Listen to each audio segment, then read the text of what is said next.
아시는 분들도 있겠지만 새 집으로 이사 갔는데 집안에 새집 증후군이라고 하죠. 페인트 냄새가 너무 많이 나서 머리가 아픕니다. 그래서 문을 열었더니 매연이 들어와서 계속 기침을 하게 되었다고 합니다. 문제입니다. 문을 열어야 할까요? 아니면 문을 닫아야 할까요? 문을 열어야 하겠습니까? 아니면 닫아야 하겠습니까? 네, 너무 오래 끌면 안 되니까 말씀드리겠습니다. 정답은 너는 괜찮아? 라는 질문이 정답이라고 합니다. 와, 이게 대체 무슨 말인가 이렇게 생각이 들 수 있습니다. 이해하지 못하는, 이해가 되지 않는 분들도 많이 있겠지만 그렇다고 합니다. 지금 이 사람은 내가 힘들다는 게 중요한 거지 문을 열고 문을 닫고는 부차적인 문제인 거예요. 지금 내가 힘든 게 주 목적입니다. 이야기의 목적은 내가 힘들다, 나의 힘든 것을 너가 알아줬으면 좋겠다, 이게 목적입니다. 내 입장을 이해해주고 내 마음을 알아주는 것, 나의 편에 서서 이야기해주는 것이 가장 중요하다라는 이야기였습니다. 연애를 할 때 많이 싸우는 이유 중에 하나라고 이야기를 하더라고요. 어렵죠? 아직까지 이해가 되지 않는 분들도 분명히 있을 거라고 저는 생각을 합니다. 단순히 문제집의 정답을 찾는 게 아니라 관계의 문제이기 때문입니다. 서로의 관계에 대해서 생각하지 않는다면 이 사람에게 지금 중요한 게 무엇인지, 이 사람이 진짜 원하는 게 무엇인지를 생각하지 않는다면 절대로 풀 수 없는, 어쩌면 그런 문제입니다. 그리고 이런 문제들이 우리의 삶에는, 우리의 인생에는 너무나도 많이 일어나고 있습니다. 오늘 읽은 성경 욥기는 고난이라고 하면 아마 딱 떠오르는 그런 책일 것입니다. 욥기를 1장에서 42장까지 다 읽어보지는 않았다 하더라도 아마 욥이 어떤 사람이고 어떤 고난을 당했고 또 마지막에 어떤 은혜를 받았는지 그 정도는 대충 알고 있는 분들이 많이 있을 겁니다. 욥기는 우리에게 많은 질문을, 의문을 자아내는 책입니다. 성경에서는 욥에 대해서 온전하고 정직하여 하나님을 경외하고 악에서 떠난 자다 분명하게 말씀하고 있습니다. 쉽게 말하면 완벽한 사람이에요. 이 세상에 그런 사람이 있을까 싶을 정도로 완벽한 사람이 욥이었습니다. 그런데 이런 사람도 환난을 경험합니다. 보통 환난이 아니라 웬만하면 우리 주변에서 찾기 힘들 정도로 절대로 우연찮게 일어날 수 없는 고난과 핍박과 환난이 욥에게 찾아옵니다. 대체 왜 이런 일이 생겼을까? 욥은 대체 무엇 때문에 이런 고통과 고난을 경험해야 했는가? 이렇게 물어본다면 성경을 아무리 읽어도 욥기에서 대답을 해주지 않습니다. 그냥 생각할 수 있는 것이 고난의 이유가 굳이 죄만은 아니겠다, 이 정도를 생각할 뿐이지 왜 고난을 당했을까? 왜 이런 문제가 생겼는가? 라는 생각으로 욥기를 아무리 읽어도 성경은 대답을 해주지 않습니다. 성경에서 욥기는 지혜 문헌으로 분류됩니다.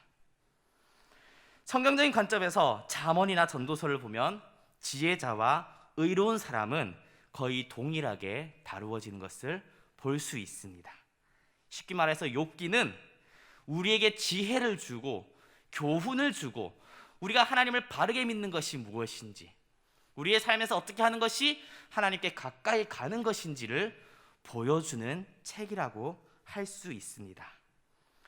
의인이 왜 고통을 당하는가? 나는 왜 이렇게 힘든 일이 생기나? 나에게 왜 이런 문제가 생기는가? 라는 관점이 아니라 고통이 있을 때, 고난이 있을 때 무엇이 지혜인가? 우리가 어떻게 해야 하는가? 우리의 삶의 지혜, 하나님을 바르게 믿는 믿음이란 무엇인가? 라는 관점으로 욥기는 고민해 봐야 합니다. 오늘 이렇게 욥기를 통해서 우리의 삶의 문제들에 대해, 우리가 때로는 고통당하고 힘들 때 드는 수많은 생각들을 한번 다시 생각해 보려고 합니다. 예전에 흔히 들었던 간증들이 있습니다. 하나님께 헌신을 했더니 복을 주셨습니다. 나의 모든 것을 바쳐서 하나님께 순종했더니 하나님께서 우리에게 복을 주셨습니다. 힘들어도 끝까지 믿었더니 복을 받았습니다. 많이 들어보셨죠? 틀린 말이 아닙니다. 그런데 때로는 이런 이야기가 나에게 상처로 다가올 수도 있습니다. 때로는 이런 이야기 때문에 마음이 어려워하는 분들이 분명히 있습니다. 힘든 상황에서는 이게 은혜가 안 됩니다. 내가 힘든 것은 그러면 믿음이 없어서일까? 내가 죄를 지어서 벌을 받는 것일까? 왜 저 사람은 저렇게 은혜를 주셨는데, 심지어 그렇게 믿음이 좋아 보이지 않는 분들도 개 중에는 있습니다. 그러면 저 사람은 그렇게 복을 주셨는데 나에게는 왜 이렇게 다르게 하실까? 하나님이 나에게 보여주시는 모습은 저 사람에게 나타나는 모습과 너무나 다릅니다. 완전히 다른 신 같습니다. 뭐가 잘못됐을까? 상대방이 잘못된 건지, 내가 잘못된 건지, 내 믿음이 잘못된 건지, 내가 살아왔던 이 수많은 믿음의 생활이 무엇가 잘못된 건지 마음이 어려워지는 겁니다. 너무 힘든 상황에서 옆에서 하나님의 뜻이야 하면 화납니다. 웃으시는 분들은 경험이 있는 것 같아요. 화가 나요. 아니, 내가 이렇게 힘든데 이게 하나님의 뜻이라고? 분노가 일어납니다. 그런 의미가 아닌데, 힘들 때 우리는 그런 말들이 들어오지 않고 어려운 상황에서 오히려 더 상처를 받고 하나님으로부터 멀어지는 경우도 있습니다. 뭐가 문제일까요? 간증을 하신 분이 경험이 잘못된 것은 아닐 겁니다. 그분이 경험한 하나님에 대해서 분명하게 바르게 이야기했지만 때로는 우리는 받은 그 축복의 시선이 빼앗기고 또 다른 상황과 환경 때문에 그 메시지가 바르게 전달이 되지 않는 겁니다. 신앙은 단순히 지식 전달이 아니라 하나님과의 관계이기 때문에 생기는 문제입니다. 하나님과의 관계, 이 관계라는 부분을 생각하지 않는다면 분명히 옳은 말을 했지만, 분명히 맞는 말을 했는데 그것 때문에 상처를 받고 아픔을 경험하고 교회를 떠나는 경우까지 생기는 겁니다. 간증의 목적은 결국 하나님의 은혜를 알게 하는 겁니다. 좋으신 하나님을 믿고 따라서 그 은혜를 함께 누리자라는 것이 간증의 목적입니다. 하나님과 깊은 관계로 더 가까이 하는 것이 목적이었는데 간증 때문에 상처받고 하나님으로부터 멀어진다면 무언가 잘못됐다고 이야기할 수 있을 겁니다. 신앙은 하나님과의 관계입니다. 주변에 혹시 어려운 사람들이 있다면, 힘들어하는 분들이 있다면 섣불리 판단하고 해결책을 제시하려고 하지 않기 바랍니다. 다만 함께 기도해주고 함께 아파해주고 그 어려움의 시간 속에 함께 해주는 그런 우리가 되기를 소망합니다. 정답을 이야기하는 게 우리에게 정답이 되지 않는 경우가 너무 많습니다. 저희 아버지도 정답을 정말 말씀을 많이 하셨는데 하나도 안 와닿는 과거에 그런 여렸던 기억들이 있습니다. 정답이 안 됩니다. 알면서도 안 되는 일도 많이 있습니다. 욥의 친구들이 한 이야기를 혹시 한 번씩 다 읽어보신 분들은 생각해 보시고, 아직 읽어보지 않으신 분들은 한번 찬찬히 읽어보시기 바랍니다. 다 정답입니다. 다 정답 같습니다. 틀린 말이 하나도 없습니다. 그런데 그것은 욥에게 아무런 위로가 되지 않았습니다. 때로는 정답을 말하는 게 정답이 아니라는 것, 우리는 꼭 기억했으면 좋겠습니다. 말이 좀 이상한가요? 정답을 말하는 게 지혜가 아닙니다. 욥의 아내를 보세요. 차라리 하나님을 욕하고 죽으라 라는 이 말도 안 되는 소리에 욥이 뭐라고 했는지 아십니까? 그대의 말이 한 어리석은 여자의 말과 같도다. 우리가 하나님께 복을 받았은즉 화도 받지 않겠느냐. 이런 놀라운 신앙의 고백을 욥의 입에서 나오게 합니다. 아마 욥의 아내가 주시니도 여호와시요 취하시니도 여호와시니, 여보 이렇게 힘들어도 하나님 찬양하세요. 지금 당장 찬양하세요. 따라 해봐. 이러면 욥이 어땠을까요? 아마 화병이 심해져서 그러지 않았을까라는 생각도 해봅니다. 관계라는 거예요. 많은 분들이 욥의 아내에 대해서 막 악처라고 생각하고 이 한마디 때문에 욥의 아내에 대해서 매우 안 좋게 이야기하시는 분들이 많지만 저는 좀 지나친 해석이지 않을까 생각합니다. 근거도 좀 있습니다. 욥기 29장에 보면 욥이 고난 중에 과거를 생각하며 이런 이야기를 합니다. 그때는 내가 나가서 성문에 이르기도 하며 내 자리를 거리에 마련하기도 하였느니라. 근데 이 말씀이 비슷한 말씀이 있어요. 잠언에 31장에 현숙한 여인에 대해서 이야기하며 이렇게 나옵니다. 그의 남편은, 현숙한 여인의 남편은 그 땅의 장로들과 함께 성문에 앉으며 사람들의 인정을 받으며, 욥은 장로들과 함께 성문에 앉은 사람이고 사람들의 인정을 받은 사람입니다. 욥의 아내가 과연 어리석고 미련한 여자라고 할 수 있겠습니까? 이것이 아니라 하더라도 욥의 아내는 욥의 첫 번째 환난, 모든 재물을 잃고 심지어 자녀까지 모두 죽는 그 상황에서도 욥과 함께한 사람입니다. 한마디도 하지 않았어요. 그때는 아무런 말을 하지 않습니다. 욥이 모든 재물을 잃었을 때 함께했고 나중에 떠났다는 이야기도 사실 없습니다. 병들었을 때 수발도 다 했다라고 생각할 수 있습니다.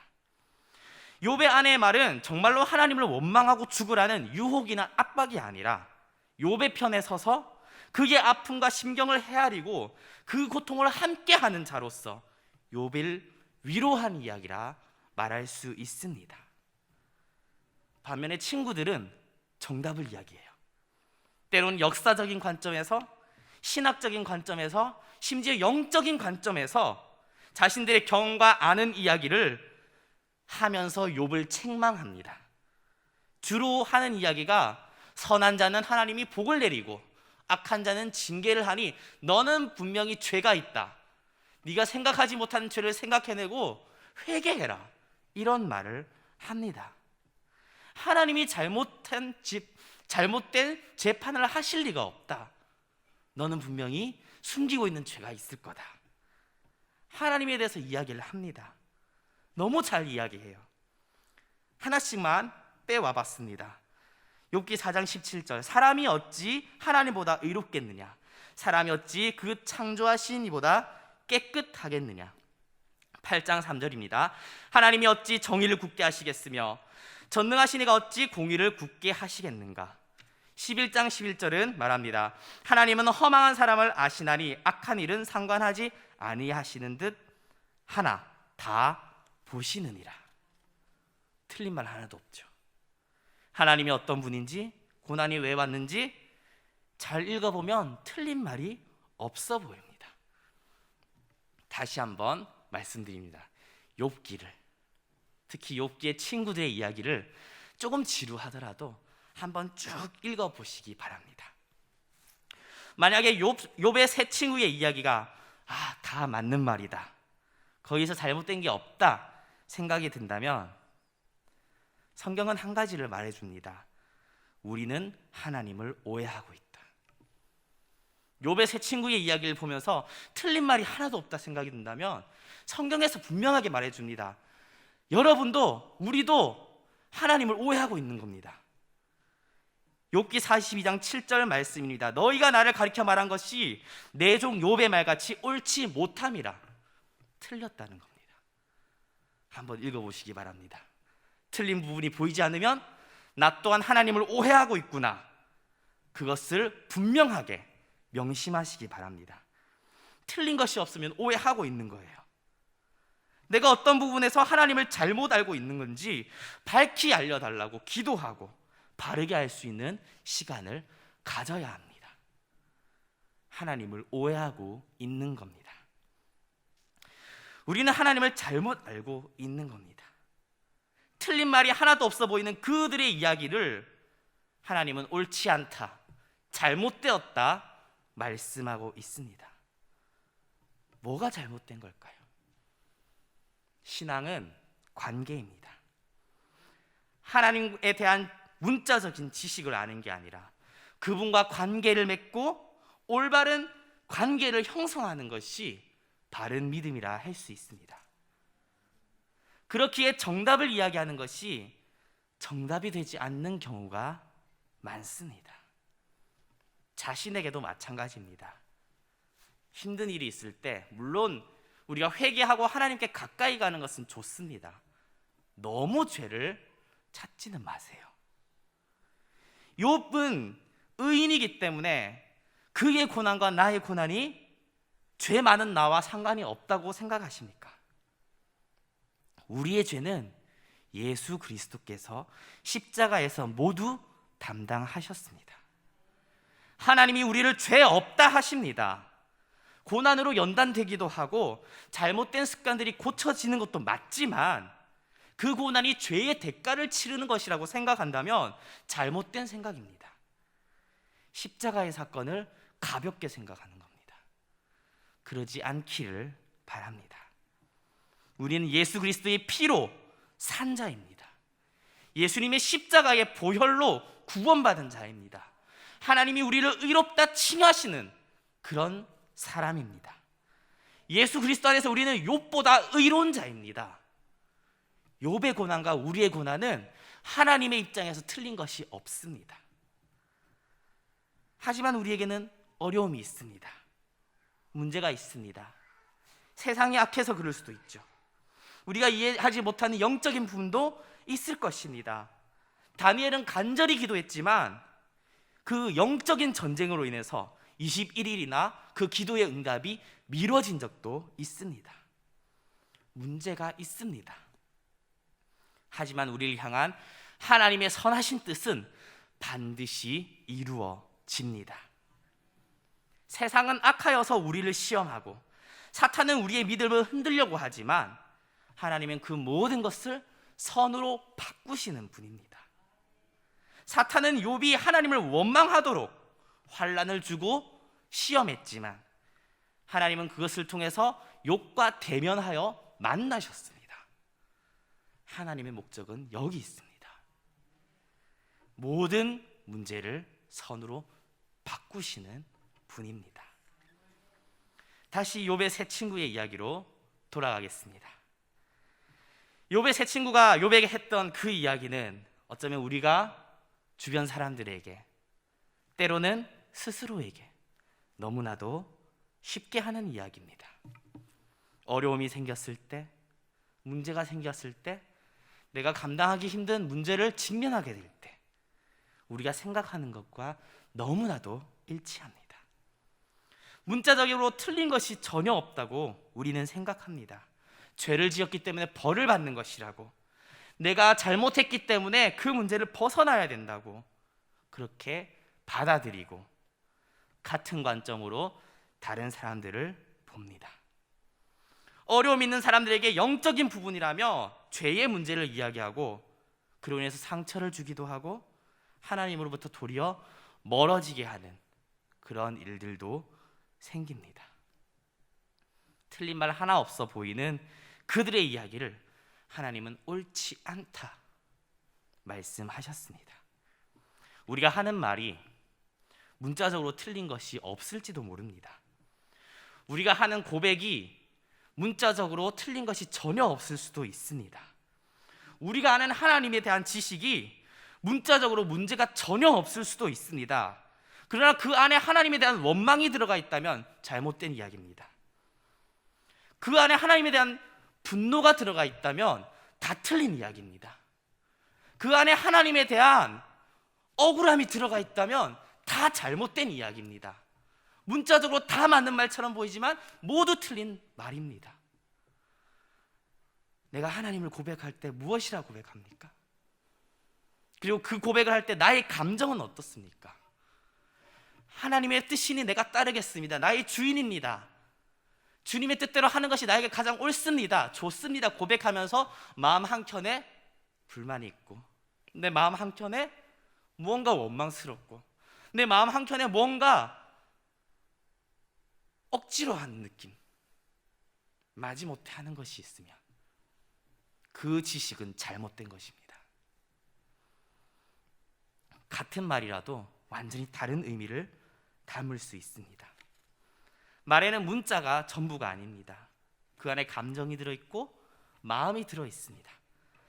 잘했다 라는 말과 잘했다 라는 말은 다른 의미입니다.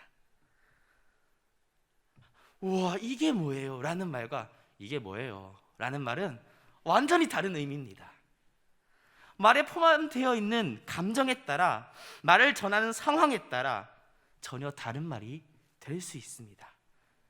위로해주기 위해 했던 말이 상처가 된다면 잘못 말한 겁니다. 하나님은 모든 것을 아신다고 이야기하는데, 그러면 내가 기도할 필요가 있나? 잘못된 말입니다.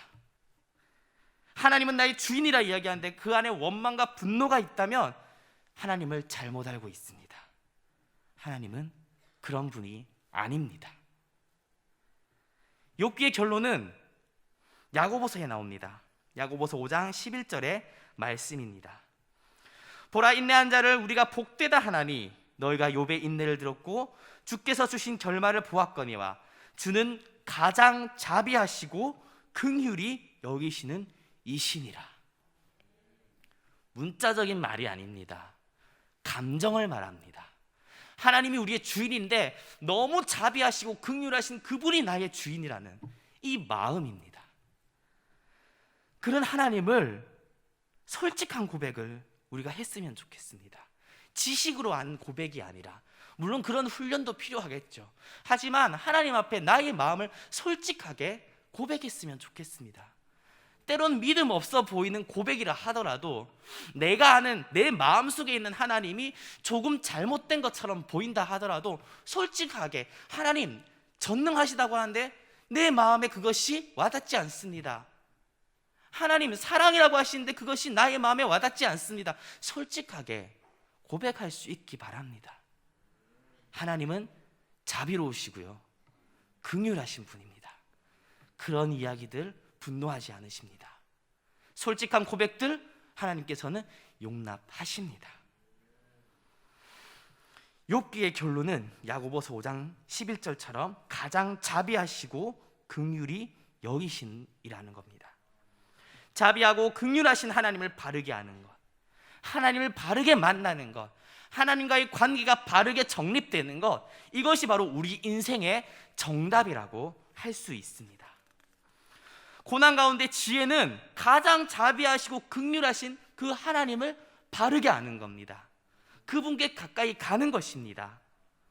어려운 일이 있으니까, 때론 고난의 시기를 지나고 있으니까, 때론 내가 잘못해서 혹은 다른 이유로 하나님이 나를 치신다고 느낄 수도 있습니다. 그러나 하나님께 매달리기 바랍니다. 솔직하게 고백하기 원합니다.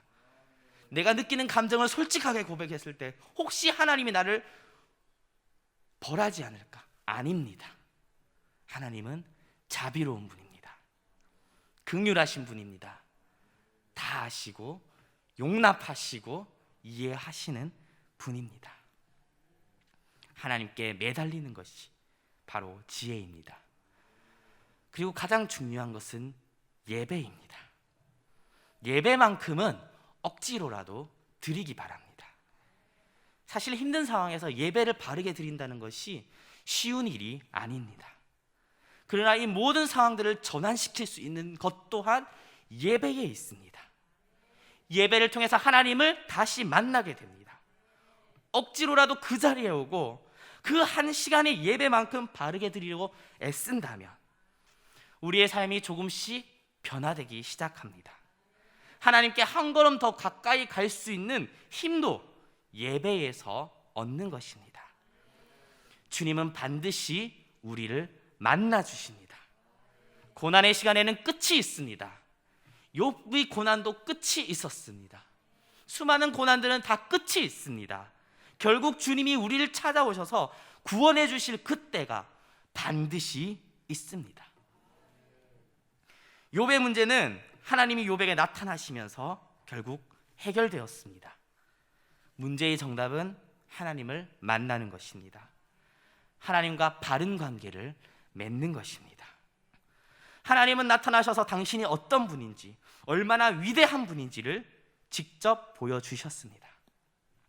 욥이 대답할 수 없는 질문들을 계속하십니다. 내가 너의 날에 아침에게 명령하였느냐? 새벽에게 그 자리를 일러주었느냐?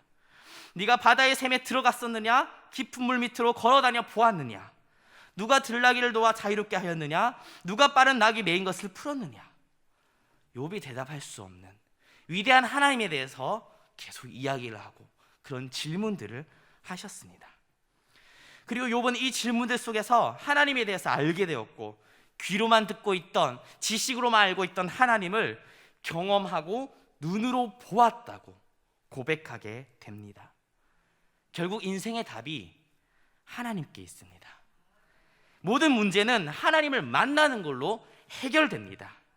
하나님은 가장 자비하시고 긍휼히 여기시는 분입니다. 그분을 끝까지 믿고 의지하는 우리가 되기를 바랍니다.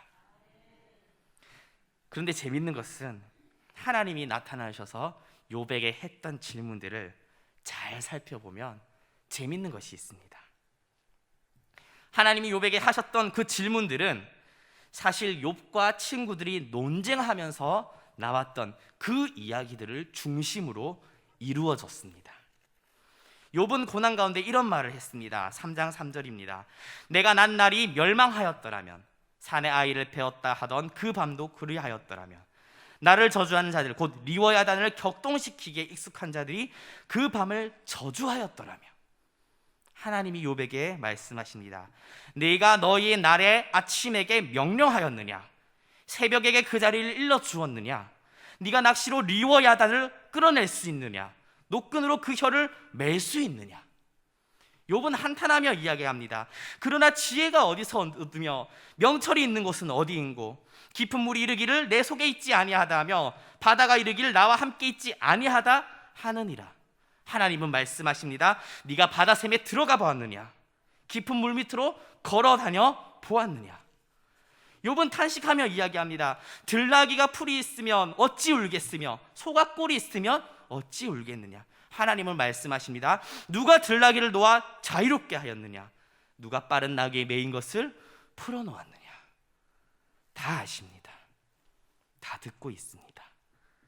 욥은 자신의 신체를 한탄하며 말합니다. 나는 이리의 형제요 타조의 벗이로구나. 하나님은 말씀하십니다. 타조는 즐거이 날개를 치나 학의 깃털과 날개 같겠느냐? 그러나 그것이 몸을 떨쳐 뛰어갈 때는 말과 그 위에 탄 자를 우습게 여기느니라. 그래, 너의 모습은 네가 말한 대로 타조의 벗과 같다. 너의 모습은 타조와 같아. 그런데 너는 타조의 위대함을 아느냐? 타조의 영광을 아느냐? 말과 그 탄 자를 우습게 여기는 그 타조의 위대함을 너는 알고 있느냐? 너의 고난 가운데, 너의 환난 가운데 내가 줄 그 영광이 무엇인지 너는 아느냐? 하나님은 이렇게 욥이 했던 수많은 질문들, 욥이 스스로에게 했던 그 수많은 질문들로 욥에게 대답하셨습니다. 그렇게 욥은 나는 깨닫지 못한 일을 말하였고 스스로 알 수 없고 헤아리기 어려운 일을 하였나이다. 이렇게 고백하게 된 것입니다. 욥은 자신이 한 말이 무슨 말인지조차 몰랐습니다. 우리 또한 그렇습니다. 고난 가운데 있을 때 힘든 일이 있으면 이게 무슨 의미가 있는지 도저히 알 수 없습니다. 고통 속에서 수많은 이야기들, 내가 당한 고난을 비유하고 풍자했던 그 많은 이야기의 진정한 의미를 욥은 알 수 없었습니다. 우리도 알지 못합니다. 자신의 고난이 그것이 가져다 주는 그 영광이 얼마나 큰지, 하나님이 어떻게 그와 함께하고 있는지, 얼마나 자비하시고 긍휼하신 분인지 몰랐습니다. 우리도 그렇습니다. 지금의 상황, 어려움, 아무것도 이해하지 못합니다. 그 고통에 가려져서 그 안에 숨겨진 하나님의 선한 뜻은 조금도 이해할 수 없습니다. 그 사랑을, 하나님이 주실 그 영광을 이해하지 못합니다. 마치 나는 타조 같고 이리의 형제와 타조의 벗과 같은 내 신세를 한탄합니다.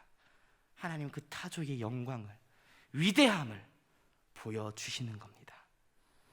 이 모든 것은 하나님의 자비와 긍휼하심 가운데 있다는 것, 우리의 모든 어려움도 그 안에 있다는 것을 우리는 믿어야 합니다. 하나님이 욥이 했던 이야기들로 욥에게 말씀하셨습니다. 하나님은 욥이 고난받고 어려웠던 그 처음부터 욥의 이야기를 다 듣고 있었습니다. 처음부터 함께 하셨고 단 한 번도 욥을 떠난 적이 없습니다. 욥은 앞으로 가도 안 계시고 뒤로 가도 만날 수 없고 오른쪽에서 일하시나 내가 볼 수 없고 왼쪽에도 보이지 않는다 이야기했지만 하나님은 그 작은 신음까지 다 들으시고 결국 모두 응답해 주셨습니다. 그렇게 우리와 함께 하십니다. 함께 하시고 듣고 있습니다. 우리를 버리지 않고 작은 신음까지 다 듣고 있습니다. 지금 당장 어려워서 힘들어서 눈에 보이지 않는다 하더라도 하나님은 여전히 우리를 사랑하시고 우리와 함께 하십니다. 그리고 우리에게 주실 그 영광을 준비하고 있습니다. 여전히 사랑하시고 우리와 함께 하시는 주님을 신뢰하고 어려운 고난 가운데 주님을 의지하여서 이겨나갈 수 있는, 그 고난의 끝까지 이겨나갈 수 있는, 버텨낼 수 있는 그런 저와 여러분 되기를 주의 이름으로 축복합니다.